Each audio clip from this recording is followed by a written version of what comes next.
Republic के AVP Ghanshyam Singh मामले में एनएचआरसी ने लिया संज्ञान। एनएचआरसी ने 4 हफ्ते में मांगा जवाब। एनएचआरसी ने महाराष्ट्र के डीजीपी और आईजी जेल को भेजा नोटिस।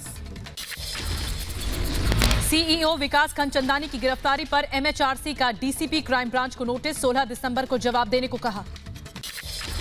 देश भर में रिपब्लिक के सीईओ की गिरफ्तारी का विरोध। केंद्रीय मंत्री प्रकाश जावड़ेकर ने कहा रिपब्लिक टीवी को निशाना बनाया जा रहा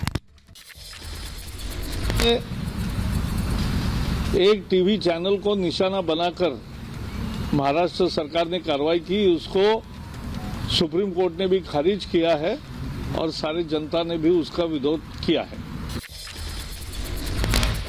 रिपब्लिक नेटवर्क के सीईओ की गिरफ्तारी पर गृह राज्य मंत्री जी किशन रेड्डी का बयान। कहा महाराष्ट्र सरकार और सोनिया सेना बदले की राजनीति कर रही है। मीडिया से बदला लेने वाली सरकारें देश में ज्यादा समय तक टिक नहीं पाती। महाराष्ट्र सरकार जो कांग्रेस शिवसेना नेतृत्व में, सोनिया सेना का नेतृत्व में जो सरकार चला रहे, ये सरकार रिवेंज पॉलिटिक्स कर रहे, लगातार रिपब्लिक टीवी के खिलाफ कार्रवाई कर रहे।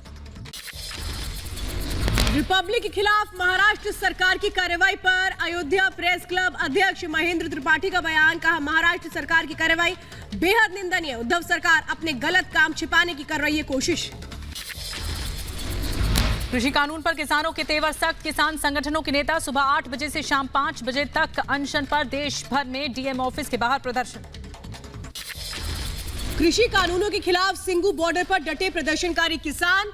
कड़ाके की ठंड के बीच किसानों का महा आंदोलन जारी। एहतियातन पुलिस ने सिंगू बॉर्डर पर बढ़ाई सुरक्षा।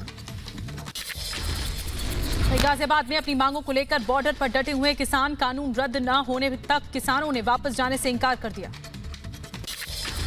किसानों का 19वें दिन भी आंदोलन जारी। अपनी मांगों को लेकर अड़े किसान। कानून रद्द न होने तक किसानों ने आंदोलन की चेतावनी दी। दिल्ली गाजीपुर बॉर्डर पर किसानों का हंगामा। ट्रैक्टर ट्रॉली से किसानों ने सड़क को किया जाम। किसानों की मांग सरकार कृषि बिल वापस ले। दिल्ली में आम आदमी पार्टी का धरना प्रदर्शन। किसानों के समर्थन में अनशन पर बैठी आम आदमी पार्टी। कन्नौज में एसपी समर्थकों को पुलिस ने हिरासत में लिया। किसानों के समर्थन में प्रदर्शन करने जा रहे थे एसपी कार्यकर्ता। कृषि कानूनों के खिलाफ राजस्थान हरियाणा के जयसिंहपुर खेड़ा बॉर्डर पर बड़ी संख्या में किसान मौजूद। किसानों के विरोध प्रदर्शन को देखते हुए बॉर्डर पर सुरक्षा कड़ी की गई। दिल्ली यूपी बॉर्डर पर 6 दिसंबर से भूख हड़ताल पर बैठा 60 साल का किसान। कृषि कानून को लेकर किसानों में गुस्सा है।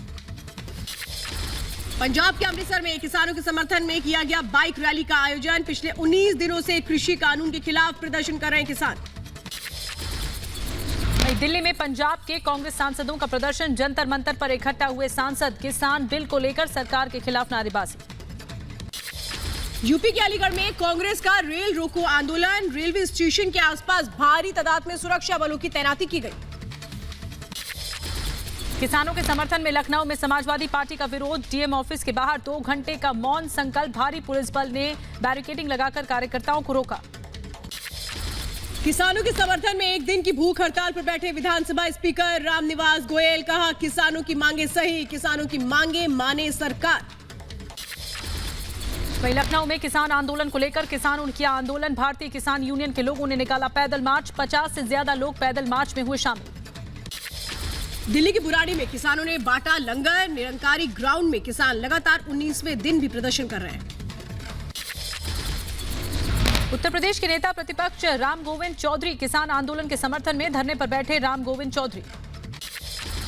यूपी के बलरामपुर में पूर्व मंत्री एसपी यादव समेत दर्जनों समाजवादी पार्टी नेता नजरबंद। पूर्व मंत्री पूर्व विधायकों के घर भारी सुरक्षा बल तैनात। शाहजहांपुर बॉर्डर में किसानों का प्रदर्शन। सरकार के विरोध में कठपुतली कार्यक्रम का आयोजन किया गया। यूपी के बुलंदशहर में भारतीय किसान यूनियन का प्रदर्शन। कलेक्टर ऑफिस के बाहर दिया धरना। यूपी के सहारनपुर में ट्रैक्टर ट्रॉली लेकर कलेक्ट्रेट दफ्तर में दाखिल हुए किसान। पुलिस की लाख कोशिशों के बाद भी नहीं रुके किसान। डीएम दफ्तर पर किया कब्जा। किसान आंदोलन को लेकर गृह मंत्री अमित शाह ने की अहम बैठक। बैठक में कृषि मंत्री नरेंद्र सिंह तोमर भी रहे मौजूद। शाह के आवास पर हुई बैठक। कृषि मंत्री नरेंद्र सिंह तोमर से किसान संगठन ने की मुलाकात। किसान संगठन की 11 टीमें नरेंद्र सिंह तोमर से चर्चा करने पहुंची। किसान आंदोलन को लेकर विपक्ष पर कृषि मंत्री नरेंद्र सिंह तोमर का निशाना, कहा किसानों की आड़ में कुछ लोग राजनीति कर रहे हैं। बीजेपी सरकार हमेशा किसानों के हित के लिए सोचती है। किसान आंदोलन पर सियासत जारी, किसान मुद्दे पर केजरीवाल का बयान, कहा नए कानून से किसानों को होगा नुकसान, जमाखोरी करने वालों को मिलेगा मुनाफा। केजरीवाल का अमरिंदर पर हमला, अमरिंदर ने केंद्र से सेटिंग कर ली है, बेटे को ईडी से बचा रहे अमरिंदर सिंह। किसान आंदोलन पर बोले रक्षा मंत्री राजनाथ सिंह, कहा हम किसान भाइयों की बात सुनने को तैयार हैं, किसानों की गलतफहमी दूर करने की करेंगे कोशिश, हमारी सरकार हमेशा संवाद के लिए तैयार है। किसान आंदोलन पर एमपी के सीएम शिवराज सिंह चौहान का बयान, कहा तीनों कृषि बिल किसानों के लिए हित में, कांग्रेस नेता झूठ बोल रहे हैं, किसानों के नाम पर राजनीति की जा रही है। किसान आंदोलन पर बोले हरियाणा के डिप्टी सीएम दुष्यंत चौटाला, कहा चर्चा से ही निकलेगा समाधान, सरकार चर्चा को तैयार है, मेरा मानना है कि किसान संगठनों को भी आगे आना चाहिए। यूपी बीजेपी प्रदेश अध्यक्ष स्वतंत्र देव सिंह ने समाजवादी पार्टी, बीएसपी और कांग्रेस पर साधा निशाना, कहा किसानों के साथ हो रहा है षड्यंत्र, राहुल गांधी को झूठा बताते हुए समाजवादी पार्टी को वंशवाद की पार्टी कहा, वहीं बीएसपी को प्रदेश को लूटने वाली सरकार बताया। अब इसमें षड्यंत्र हो गया है, इसमें कम्युनिस्ट विचारधारा, नक्सलवादी, इस प्रकार के लोग जो घुस गए हैं। सपा आने के बाद एक खानदान पूरे राज्य को लूटता है। भाई ये कोई पार्टी थोड़ा ट्रस्ट है। कांग्रेस वाले बात करेंगे झूठे नंबर के हैं सब, और झूठ की पराकाष्ठा बोलते हैं। कांग्रेसी नंबर 1 के झूठे हैं, इन पर विश्वास नहीं करना चाहिए। किसान आंदोलन के समर्थन पर प्रदर्शन को लेकर एडीजी प्रशांत कुमार का बयान, कहा आंदोलन की आड़ में गड़बड़ी की कोशिश की जा रही है, किसान आंदोलन पर हमारी नजर है। दिल्ली सरकार के मंत्री गोपाल राय का बीजेपी पर हमला, कहा केंद्र सरकार अपनी मनमानी कर रही है, किसानों के मुद्दे को भटकाने की कोशिश की जा रही है। आरजेडी नेता मनोज झा का केंद्र सरकार पर हमला, कहा किसानों की परेशानी नहीं समझ रही है सरकार, नया कृषि कानून किसानों को बर्बाद कर देगा। जम्मू कश्मीर में डीडीसी चुनाव में गड़बड़ी फैलाने की कोशिश, श्रीनगर के नीतिपुरा में पीडीपी उम्मीदवार के घर पर आतंकी हमला, हमले में पीएसओ शहीद। पुंछ हमले पर डीआईजी का बयान, कहा मारे गए दोनों आतंकी पाकिस्तान के ही थे, भागने की कोशिश करने वाले एक आतंकवादी को जिंदा पकड़ा गया, मुठभेड़ के बाद बाकी 2 आतंकवादी मारे गए।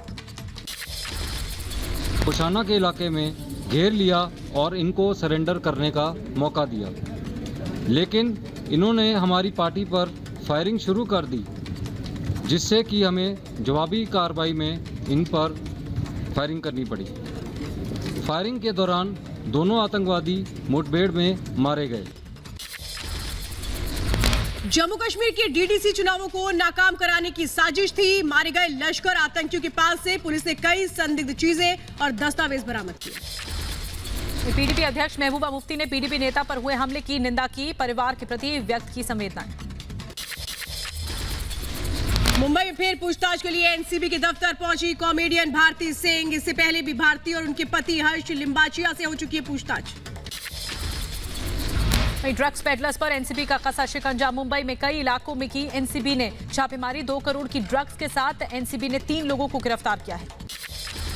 दिल्ली में परिवहन मंत्री नितिन गडकरी से हरियाणा के डिप्टी सीएम दुष्यंत चौटाला की मुलाकात, कई सड़क परियोजनाओं को लेकर हुई चर्चा।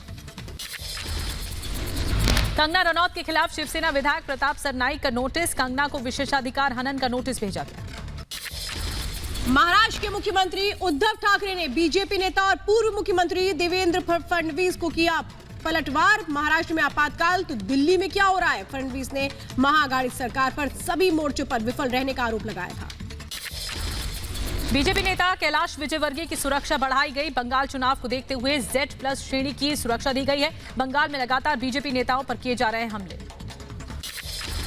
टीएमसी एमएलए जितेंद्र तिवारी की पश्चिम बंगाल के मंत्री फिरहाद हकीम को चिट्ठी, कहा राजनीतिक कारणों के चलते, राज्य सरकार के चलते केंद्र की परियोजनाओं का बंगाल को नहीं मिला फायदा, पश्चिम बंगाल को स्मार्ट सिटी मिशन परियोजना के तहत चुना गया था। केंद्रीय मंत्री रविशंकर प्रसाद का फिक्की में संबोधन, फिक्की के 13वीं वार्षिक मीटिंग में रविशंकर प्रसाद ने वीडियो कॉन्फ्रेंसिंग के जरिए हिस्सा लिया। फिक्की समारोह में रक्षा मंत्री राजनाथ सिंह भी हुए शामिल, वीडियो कॉन्फ्रेंसिंग के जरिए क्रॉस बॉर्डर टेररिज्म पर की बात।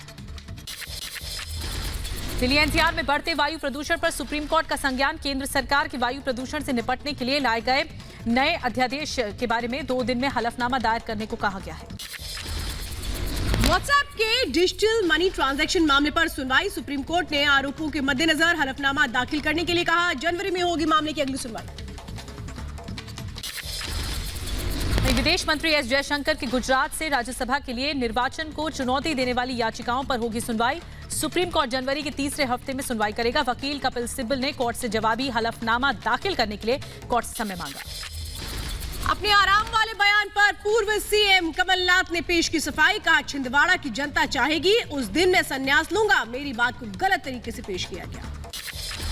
सीएम योगी आदित्यनाथ ने बेसिक शिक्षा विभाग की बैठक में दिए निर्देश। शिक्षकों के तबादलों की प्रक्रिया को निर्देश दिए गए। केरल के मलप्पुरम में स्थानीय निकाय चुनाव के तीसरे और अंतिम चरण के लिए मतदान। 16 दिसंबर को होगी मतगणना। बड़ी संख्या में मतदान करने पहुंचे लोग पोलिंग बूथ पर सुरक्षा कड़ी। केरल में निकाय चुनाव के तीसरे चरण का मतदान। तीसरे चरण में अब तक 50% से ज्यादा वोटिंग। 354 स्थानीय निकायों के लिए मतदान। निकाय चुनाव पर बोले संबित पात्रा। कहा, भ्रम का माहौल बना रहा है विपक्ष। निकाय चुनावों में जनता ने बीजेपी पर जताया भरोसा। कोलकाता में सीडीएस जनरल बिपिन रावत ने 17A फ्रिगेट युद्धपोत का उद्घाटन किया। 17A के तहत 3 युद्धपोत का निर्माण किया जाएगा।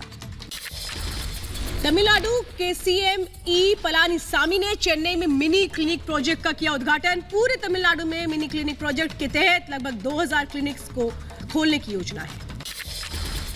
राम जन्मभूमि मंदिर निर्माण समिति ने राम मंदिर के डिजाइन के लिए एक विशेष समिति का गठन किया है। इंजीनियरों की एक विशेषज्ञ समिति नींव डिजाइन की समीक्षा से जुड़े हर काम की देखरेख करेगी।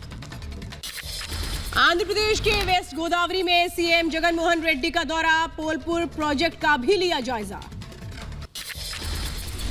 लखनऊ में CM Yogi Adityanath doctor Shakuntala university के कॉन्वोकेशन समारोह में शामिल हुए। हिमाचल प्रदेश के राज्यपाल बंडारू दत्तात्रेय की गाड़ी दुर्घटनाग्रस्त हो गई। हादसा तेलंगाना के यादरी भुवनगिरी जिले में हुआ। हादसे में किसी को गंभीर चोट नहीं आई। केरल में केसीआरएम का प्रदर्शन। कैथोलिक काउंसिल पर लगाए आरोप। प्रदर्शन के दौरान जलाए गए कैलेंडर्स। विजय दिवस पर बैटन रिले दौड़ का आयोजन। हाथ में बैटन लेकर दौड़े सीमा सुरक्षा बल के जवान। 11 घंटों में 180 किलोमीटर की दूरी तय करेंगे। देश में एक दिन में कोरोना के 27,000 से ज्यादा नए मामले आ गए सामने। 24 घंटे में कोरोना से 336 लोगों की जान गई। देश में कोरोना संक्रमितों की संख्या 99 लाख के करीब। मौत का आंकड़ा 1,43,000 के पार। दिल्ली में कोरोना की रफ्तार पर नहीं लग रही लगाम। 24 घंटे में 1984 कोरोना के नए केसेस आ गए सामने। एक दिन में 33 लोगों ने तोड़ा दम। दिल्ली में अब तक 6,07,545 कोरोना संक्रमित हैं। कोरोना संक्रमण के चलते चंडीगढ़ में 11 फरवरी 2021 तक हुक्का पर बैन। बार और रेस्टोरेंट में हुक्का पर प्रतिबंध लगाया गया। केरल के त्रिसूर में श्री कृष्णा मंदिर में 2 कोरोना संक्रमित मिलने से हड़कंप मच गया। मंदिर प्रशासन ने मंदिर 2 हफ्ते के लिए बंद किया है। यूपी के प्रतापगढ़ में पेड़ से टकराई तेज रफ्तार कार। हादसे में 5 लोगों की मौत। यूपी के संभल में खुलेआम हवाई फायरिंग करते नजर आए युवक। वीडियो वायरल होने के बाद मामले की जांच में जुटी पुलिस। राजस्थान के अलवर में एक फैक्ट्री में लगी भीषण आग। दमकल विभाग ने कड़ी मशक्कत के बाद पाया काबू। बिहार के मुजफ्फरपुर में व्यापारी की गोली मारकर हत्या। बाइक सवार 4 अज्ञात अपराधियों ने दिया घटना को अंजाम। मामले की जांच में जुटी पुलिस। प्रयागराज में डबल मर्डर से सनसनी। धारदार हथियार से मां बेटी की हत्या। पुलिस ने 2 संदिग्ध लोगों को हिरासत में लिया। कानपुर में रशियन महिला से रेप का मामला सामने आया। महिला ने कर्नल पर लगाया आरोप। पुलिस ने पीड़िता को मेडिकल के लिए भेजा अस्पताल। यूपी के मथुरा में पुलिस पर हमला। 4 लोगों ने लाठी डंडों से की तोड़फोड़। कई पुलिसकर्मी की हालत गंभीर। इलाज के लिए अस्पताल में भर्ती। यूपी के गोंडा में पति पत्नी के बीच आपसी विवाद में पति की आंख पे गिरा एसिड। पुलिस का एसिड की बात से इंकार। ग्वालियर में बिरला हॉस्पिटल के डॉक्टर्स का कमाल। पियानो बजाती रही बच्ची। डॉक्टर्स ने किया ब्रेन ट्यूमर का सफल ऑपरेशन। जोजिला में फिर से भारी बर्फबारी। लद्दाख को जम्मू कश्मीर से जोड़ने वाले कई रास्ते बाधित हुए हैं। भारी बर्फबारी के चलते हाईवे के दोनों तरफ सैकड़ों गाड़ियां फंसी हुई हैं। दिल्ली एनसीआर में छाई कोहरे की घनी चादर। शीतलहर की वजह से दिल्ली एनसीआर में बड़ी ठिठुरन। विजिबिलिटी कम होने की वजह से लोगों को करना पड़ा परेशानियों का सामना। वहीं मुंबई में बदला मौसम का मिजाज, देर रात हुई बारिश के चलते कई इलाकों में भरा पानी। न्यूयॉर्क में क्रिसमस कॉन्सर्ट में फायरिंग, चर्च के बाहर चल रहे कार्यक्रम में एक शख्स ने की अंधाधुंध फायरिंग, पुलिस ने फायरिंग कर रहे शख्स को मार गिराया। एस्वातिनी के प्रधानमंत्री एम्ब्रोस डलामिनी का निधन, कोरोना संक्रमित थे एस्वातिनी के प्रधानमंत्री। दुनिया में कोरोना का कहर जारी, दुनिया भर में करीब 7 करोड़ 25 लाख कोरोना मरीज, कोरोना से अब तक 16 लाख 17 हजार से ज्यादा मौतें। अमेरिका में आज से कोरोना वैक्सीन का वितरण होगा शुरू। फाइजर कंपनी की बनाई कोरोना वैक्सीन अमेरिका में 145 स्थानों पर पहुंचाई जाएगी। ब्राजील में 69 लाख से ज्यादा कोरोना संक्रमित, 1,81,000 से ज्यादा लोगों ने कोरोना से तोड़ा दम। रूस में कोरोना के 26 लाख संक्रमित मामले हैं। कोरोना से अब तक 46,000 से ज्यादा लोगों ने दम तोड़ दिया है।